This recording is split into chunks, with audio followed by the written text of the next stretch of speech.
So, ngayon naman guys, pupunta tayo doon sa may second floor. Sa taas ng Stanlang Kubo. Kasi, balita ko may extension din na kwarto. So, ngayon lang ako nakapasok dito guys and tara na, let's go. Go, go, go. Sa go. So, ito na nga guys. Ikalibangon man ko eh. So, ito yung dating ano guys, abuhan.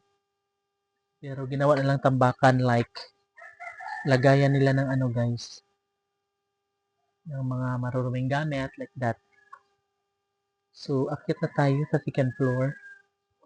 What? Choo! Oh, hala. Uy, super perfect, super nice. Very nice. Oh, diba? Yeah, as you can see,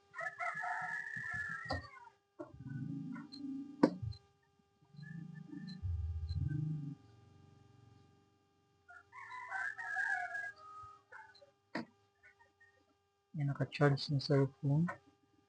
Hi! Okay nga lang nagpas wifi niyo. Mga di ko no? Uy! Oh. Ayaw tog awaya, ikimtay mo nga ratiw. Ha? Ayaw to awaya ha? Ug mo rin bang tuwan sa wifi? Natuka juga na ba?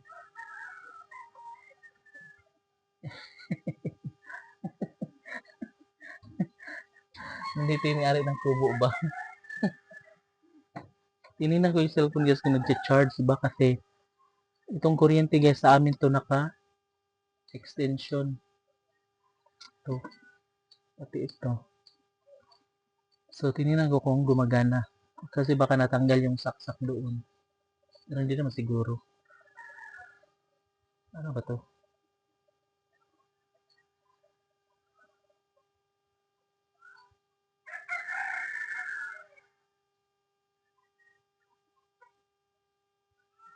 Ewan ko kung naka-charge ba yun o hindi. Hindi ko naman kasi nakikita. How about this? No. Ano ba to?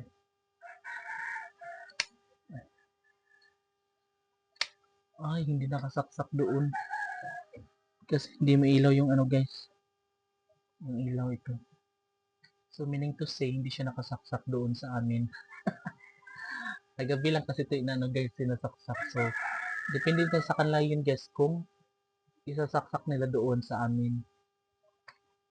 No? Pero ito naka-charge pero walang ano. Walang kuryani. Pero ganun pa man, well, sila na bahala doon. Pag gusto lang mag-charge guys, saksak lang nila doon. Okay. Perfect. Diba? Okay na to guys kasi walang bahay mo. Tsaka maganda lang to guys kasi malamig, maliwalas. Diba? Perfect. Hello. Sana all.